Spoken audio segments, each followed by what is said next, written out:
नमस्ते। हम सबकी जिंदगी में इतनी भागदौड़ है, इतना उतार चढ़ाव है कि इन सब के बीच हम सब कहीं ना कहीं ठहराव ढूंढते हैं, है ना?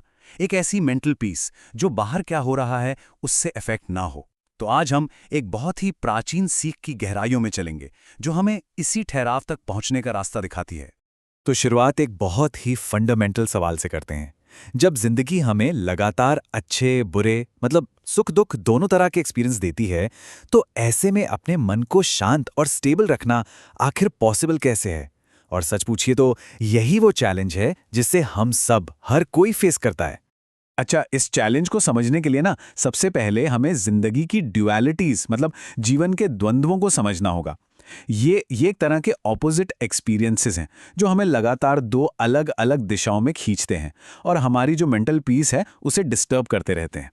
देखिए, एक तरफ है सुख, मतलब वो पल जब सब कुछ सही चल रहा होता है, हमें सक्सेस मिलती है, खुशी होती है। और फिर ठीक उसके ऑपोजिट दूसरी तरफ है दुख, यानी दर्द, फेलियर और मुश्किलों का समय। असल में हम सबकी जिंदगी इन्हीं दो पोल्स के बीच के एक सफर है। और यहां सबसे जरूरी बात पता है क्या है? ये कि जैसे गर्मी और सर्दी मौसम का हिस्सा हैं, हम उन्हें बदल नहीं सकते, है ना? ठीक वैसे ही सुख और दुख भी जिंदगी का एक नेचुरल मतलब एक बिल्कुल स्वाभाविक हिस्सा है। इनसे बचा नहीं जा सकता। ये तो बस लाइफ की सच्चाई है। तो ठीक है, अगर ये ड्युअलिटीज अनअवॉइडेबल हैं, मतलब इनसे बच नहीं सकते, तो फिर रास्ता क्या है? आखिर करें तो करें क्या? इसका जवाब हमें एक बहुत ही प्राचीन उपदेश में मिलता है। चलिए देखते हैं कि ये टाइमलेस विजडम हमें सिखाती क्या है। ये वो उपदेश हैं जो भगवान श्री कृष्ण ने अर्जुन को दिया था। कब? जब अर्जुन कुरुक्षेत्र में अपने ही मन के द्वंद्वों में फंसे हुए थे, घिरे हुए थे। और इसका सार, इसका निचोड़ ये है कि असली समझदारी इसमें है कि सुख आए तो बहुत ज्यादा बहकना नहीं है और दुख आए तो पूरी तरह टूट नहीं जाना है। ये दोनों के बीच बैलेंस बनाने की एक आर्ट है, एक कला। तो इस उपदेश का असल मतलब क्या निकलता है? एक ज्ञानी या जिसे हम एक वाइज पर्सन कहते हैं, उसका मतलब क्या है? चलिए एक स्टेबल माइंड के सीक्रेट को, इस रहस्य को थोड़ा और गहराई से समझते हैं। तो देखिए, ज्ञानी वो इंसान है जो बाहर के सिचुएशंस को अपने अंदर के बैलेंस पर मतलब अपनी मेंटल पीस पर हावी नहीं होने देता। चाहे सुख आए या दुख आए, वो स्टेबल रहता है, अविचलित। अब इसका मतलब ये नहीं है कि उसे कुछ महसूस नहीं होता, नहीं, ये उदासीनता नहीं है। ये एक गहरी समझ और ठहराव की निशानी है। और देखिए, ये बात समझनी बहुत जरूरी है।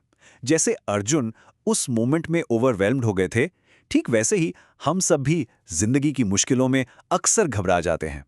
जरा सोचिए, जब प्रमोशन मिलता है तो हम खुशी से झूम उठते हैं, और जब कोई प्रोजेक्ट फेल हो जाता है तो एकदम निराश हो जाते हैं। ये एक बहुत ही कॉमन ह्यूमन एक्सपीरियंस है ना?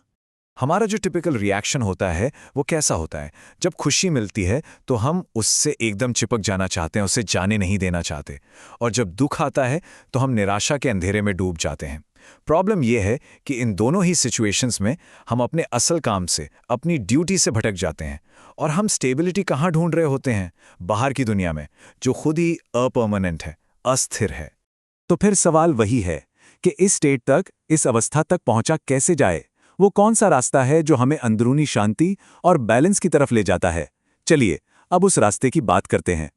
तो ये रहा एक प्रैक्टिकल पाथ। सबसे पहला स्टेप, एक्सेप्टेंस, यानी ये मान लेना कि सुख और दुख दोनों आएंगे और चले जाएंगे, ये टेम्पररी हैं। दूसरा, पेशेंस, मतलब हर हाल में, हर सर्कमस्टेंस में धीरज और सहन शक्ति बनाए रखना। और तीसरा, और ये शायद सबसे इंपॉर्टेंट है, अपने काम पर, अपनी ड्यूटी पर फोकस करना। रिजल्ट चाहे जो भी हो, उसकी चिंता किए बना। अच्छा, अब इस रास्ते पर चलने का अल्टीमेट गोल क्या है? इस टीचिंग के मुताबिक लक्ष्य है मोक्ष। अब यहां मोक्ष का मतलब है सच्ची परमानेंट पीस और सक्सेस को पाना। एक ऐसी स्टेट जो बाहर के उतार चढ़ाव से बिल्कुल परे है। तो इस पूरी बातचीत का सार क्या है, की मैसेज क्या है? वो ये कि जिंदगी में जो भी सिचुएशन सामने आए, उसे एक शांत मन से एक्सेप्ट करने की प्रैक्टिस करनी है। यही है इनर स्ट्रेंथ की चाबी। तो आखिर में एक सवाल सोचने के लिए छोड़ जाते हैं। असली कामयाबी बाहर के हालात को कंट्रोल करने में है, या फिर अपने अंदर की प्रतिक्रियाओं को, अपने मन को हर हाल में स्थिर रखने की कला में?